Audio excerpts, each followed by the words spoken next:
Life brings us face to face with the undeniable truth that people come and go. We bond with others, build connections, and often anchor our emotions to those relationships. Yet what happens when those bonds break? How do you handle the emotional weight when someone no longer occupies the same space in your life, or when you realize they've never shared the same emotional investment? You might ask, how do I stop caring, or can I truly detach emotionally without losing a piece of myself? This is where Stoicism, particularly the wisdom of Marcus Aurelius, offers us a path. The Stoics were masters at understanding human emotions, not by avoiding them, but by learning how to balance their grip on our lives. Emotional detachment isn't about becoming cold or indifferent, but about regaining the power to act with clarity and inner peace. In this article, I'll guide you through 5 timeless Stoic rules on how to emotionally detach from someone, using Marcus Aurelius's wisdom as our beacon. This isn't just about theory. It's practical advice meant to reshape the way you engage with yourself and others. Rule 1. Understand the impermanence of life. Marcus Aurelius reminds us everything we hear is an opinion, not a fact. Everything we see is a perspective, not the truth.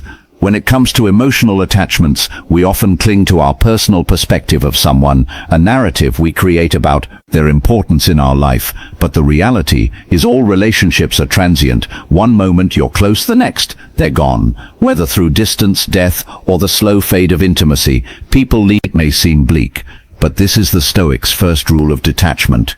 Embrace impermanence. When you realize that no connection is permanent, you become more conscious of the present. Have you ever tried holding on to a handful of sand at the beach? The tighter you squeeze, the quicker it slips away. This is a natural law of life. The more we try to possess something or someone, the faster they fade. In my own experience, I had a friendship that spanned over 10 years. We shared everything. Dreams, fears, late-night conversations. Yet over time, things changed. As much as I resisted the distance between us grew, the emotional investment I had made felt like a chain holding me to someone who no longer reciprocated the same connection. It wasn't until I accepted that the friendship had run its course that I could finally release that emotional weight. Marcus Aurelius would have advised the same, except that things will end, and you will suffer less when they do. Rule 2. Master your emotions. Through rational thought, there's a tendency to rule 2. Master your emotions. Believe that emotions control us. You feel pain, sadness, and anger. Those reactions come naturally when you're emotionally attached to someone. But here's the hard truth. Emotions are not reality. They are a product of your thoughts, beliefs, and interpretations of events. Marcus Aurelius and the Stoics deeply believed in this principle. We are not at the mercy of our emotions. Our emotions are at the mercy of our thoughts. Marcus Aurelius taught us that the mind holds the power over how we respond to the world. You have power over your mind, not outside events. Realize this, and you will find strength. He wrote, emotional detachment starts with realizing that your mind can govern your emotional state. Your thoughts about someone can ignite a storm of feelings, or they can pacify that same storm. Let's say you're going through a breakup. You're emotionally shattered, replaying conversations in your mind, overanalyzing every detail, asking why did this happen, or how could they move on so easily? The Stoic response is to shift that focus. Instead of giving your emotions control, ask, what are the facts here? How can I think about this differently? You must choose thoughts that free you from emotional suffering, not thoughts that fuel it. Think about it for a moment. When something happens, when you argue with a loved one, feel ignored, or are disappointed, what's the first thing you do? You interpret the situation and give it meaning. But it's not the event itself that causes emotional turmoil, it's the way you perceive it. Marcus Aurelius wrote, the soul becomes dyed with the color of its thoughts, meaning your emotions are a direct result of your internal dialogue. Imagine you send a heartfelt text message to someone you care about, perhaps a friend, romantic partner, or family member. Hours go by, and there's no response immediately. Your mind starts working overtime. Did I say something wrong? Are they mad at me? Do they not care about me? With every passing minute, the emotions build. First, a slight concern, then frustration, maybe even anxiety or anger. But what's the truth of the situation? Is it the delay in their response that's causing your emotional storm, or is it your interpretation of their silence? The Stoic response is to challenge that automatic emotional reaction with rational thought. What are the facts? The fact is that they haven't responded. Everything beyond that is pure speculation. Instead of allowing your emotions to spiral out of control, you pause. You recognize that your feelings of anxiety or rejection are not rooted in reality, but in your own thoughts. Marcus Aurelius's advice: question your thoughts, don't just accept them as truth. I once found myself in this very situation with a close friend. We had been discussing something important, and suddenly they stopped responding. At first, I thought nothing of it, but as the hours passed, I started to feel a creeping unease. Maybe they're upset with me. I thought maybe I said something wrong by the time the night ended. I had convinced myself that the friendship was on the brink of collapse. My emotions were everywhere: worry, guilt, frustration. But when I stopped to examine what was actually happening, I realized something crucial. Nothing had happened. My friend had simply gotten busy when I reached out calmly the next day. They responded without issue, completely unaware of the emotional storm I had put myself through. In a rare moment of clarity, I remembered Marcus Aurelius's words: focus on what's within your control, your thoughts, your actions, not the outcome or the person's feelings. By redirecting your mind, you will learn to release the emotional turmoil. If you're still watching, please like and comment below with a sign that you've noticed in your own relationships. Your insights might help others recognize similar patterns and foster healthier connections. Rule 3. Practice negative visualize. Rule 3. Practice negative visualization. At first glance, negative visualization might seem like a strange or even counterproductive practice. Why would anyone want to deliberately imagine losing something or someone they care about? Doesn't that just add unnecessary stress? The truth is, this Stoic exercise, championed by Marcus Aurelius, is one of the most powerful tools to help you emotionally detach, not by hardening your heart, but by preparing your mind for life's inevitable losses. The idea is simple but profound. By imagining the worst-case scenario in advance, you lessen its emotional impact when or if it actually happens. This doesn't mean you become fatalistic or pessimistic. It means you're training yourself to accept reality as it is, rather than how you wish it would be.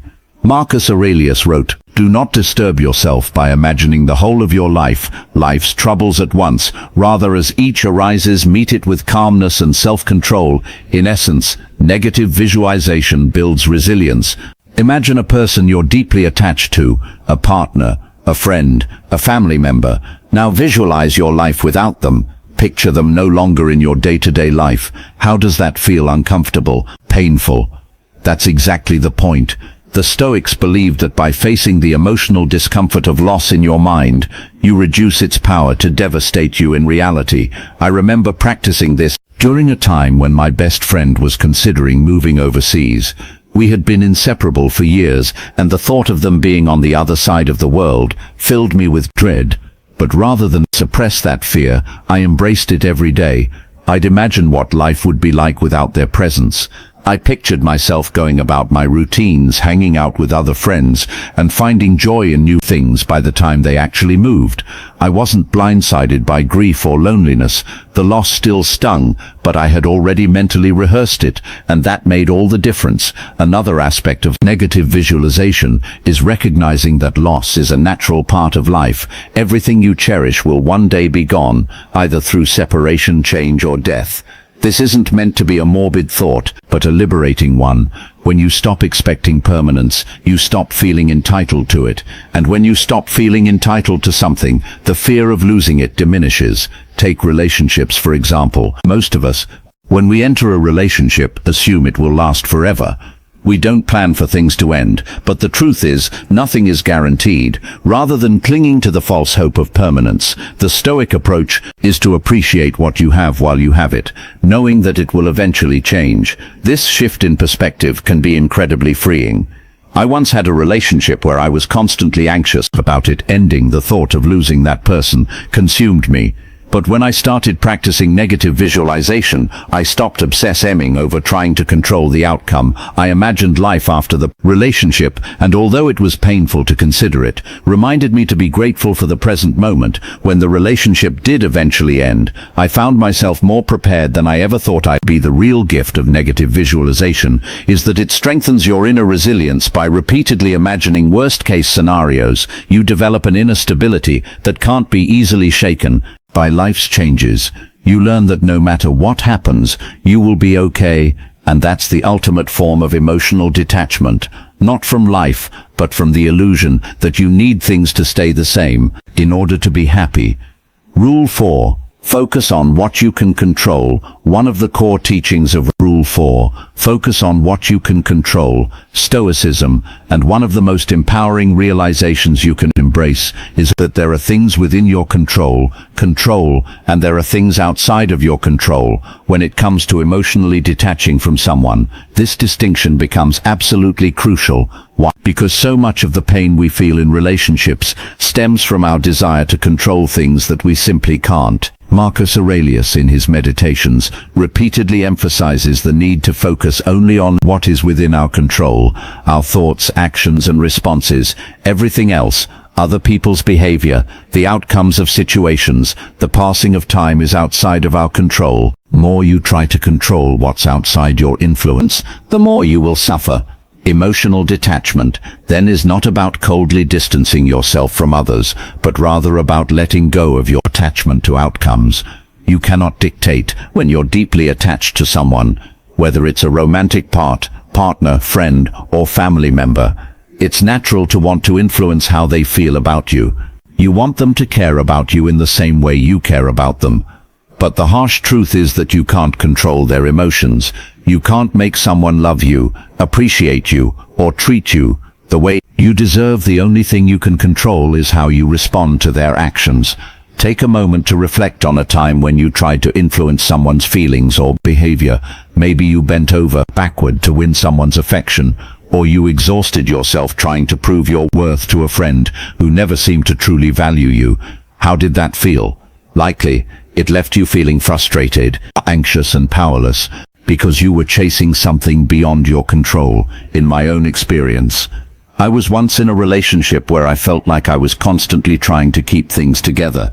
No matter how much effort I put into planning dates, sending thoughtful messages, or being emotionally available, it felt like I was always one step behind. They would pull away, and I would try harder. It was a cycle of endless anxiety, because I was trying to control how they felt about me. When I finally started embracing the Stoic principle of focusing only on what I could control, my own actions and self-worth, I began to let go of the anxiety. I realized I couldn't make them love me more or treat me better. All I could control was my response, and in that moment, I chose to detach. The relief that came from letting go of that emotional burden was immense. One of the most liberating things you can do for yourself is to embrace emotional autonomy, the idea that your happiness, peace, and emotional stability are not dependent on someone else's behavior or feelings. When you place your emotional well-being in someone else's hands, you give away your power. You become a prisoner to their actions, moods, and decisions. Imagine you're in a friendship where you constantly feel sidelined. Your friend doesn't make time for you like they used to, and you feel neglected. Naturally, this hurts, and you might find yourself ruminating on what you did wrong or why they've pulled away. But here's the key. Their behavior is outside your control. The only thing within your power is how you choose to respond. Do you want to spend your energy chasing after someone who doesn't value you, or focus on nurturing the relationships and activities that bring you joy and fulfillment? When you shift your attention to what you can control, your own emotional state, you begin to reclaim your power. You no longer wait for someone else's validation or attention to feel whole. Instead, you create your own emotional equilibrium, independent of external circumstances. In my own life, I've had friendships where I realized I was giving too much power to how the other person treated me. If they were distant or dismissive, I'd feel unworthy. If they were warm and attentive, I'd feel valued. It was an exhausting emotional roller coaster, but when I started applying Stoic principles, I made a conscious decision to stop tying my self-worth to how others acted, I began to focus on cultivating my own emotional well-being, independent of their behavior. This didn't mean I cared less. It meant I stopped letting their actions dictate my inner peace. Ultimate goal of Rule 5, acceptance. Emotional detachment isn't indifference, it's acceptance. Acceptance that life is unpredictable, that people are unpredictable, and that no matter how much we wish we could control everything, we can't. What we can do is accept things as they are, rather than as we wish they would be. Imagine you're dealing with a breakup. You feel lost, hurt, and overwhelmed by the situation. Your mind races with questions. What if I had done something differently? Why did this happen? Can I fix this? These are natural questions, but they're rooted in a desire to control something that has already happened, a desire to reverse the outcome, instead of tormenting yourself with what-ifs. The Stoic response is to accept the reality of the situation. Marcus Aurelius writes, "The impediment to action advances action. What stands in the way becomes the way." In other words, the obstacles we face are not hindrances. They are opportunities to grow. When you accept what's outside your control, you stop wasting energy trying to change the past or influence others and start focusing on how you can move forward. In one of the toughest times of my life, I experienced the sudden and painful loss of a relationship I thought was solid at first. I was consumed by the desire to understand why it happened and what I could have done differently. But slowly I realized the only way to find peace was to accept the situation as it was, not as I wanted it to be.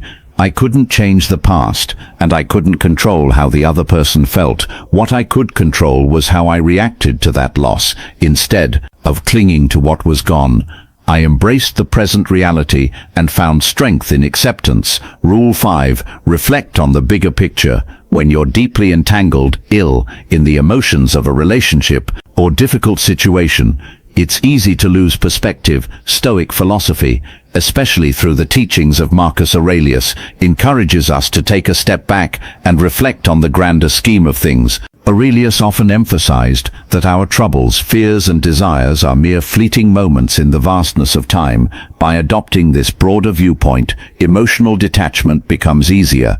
Ask yourself important questions like, will this pain matter in 5 years, or does this person truly define my entire existence?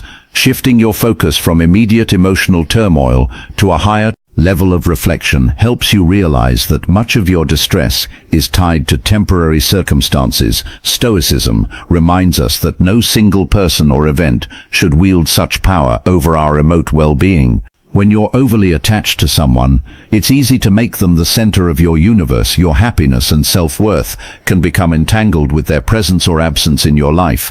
But stepping back and seeing the bigger picture reminds you that life is ever-changing, and relationships, however intense, are just one part of your journey. You are a complete individual with your own path and experiences. In the heat of a breakup or emotional conflict, it may be challenging to grasp this perspective, but reflecting on the larger scope of your life helps you understand that you've survived emotional storms before life moved on, and so did you. Think back to previous relationships or moments when you thought your world was falling apart. Those wounds healed and you became stronger and wiser. This is the natural rhythm of life. In my own experience, I once went through a painful breakup that felt like the end of my world. For weeks, I fixated on the past, feeling like the future had lost its brightness, but with time, I allowed myself to reflect on the bigger picture and realized that this person, while important, was not the defining moment of my life. They were part of my journey, but not my entire story. By zooming out, I saw the relationship as just one chapter in a much larger narrative, and I began to emotionally detach. The Stoics, particularly Marcus Aurelius, emphasized the impermanence of all things: relationships, emotions, and situations. Everything in life is transient, and what truly matters is how we respond to these inevitable changes. By reflecting on the bigger picture, you cultivate a sense of inner peace, knowing that life will continue to flow, regardless of your temporary attachments. This broader perspective allows you to emotionally detach, not because you stop caring, but because you understand that clinging too tightly to fleeting things only leads to unnecessary suffering. Emotional detachment is not about apathy. It's about understanding that life is much larger than any single person, relationship, or moment of pain.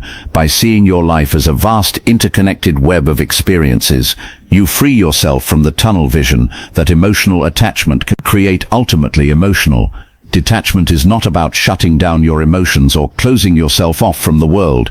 It's about building resilience and gaining control over how you respond to life's inevitable changes. The Stoic path offers not a quick fix, but a way to inner peace. By embracing impermanence, mastering your emotions through rational thought, and reflecting on the bigger picture, you will find that emotional detachment is an act of self-liberation. So the next time you feel yourself gripping too tightly to someone or something, ask yourself, do I control my emotions or do they control me? Emotional freedom awaits those who dare to let go.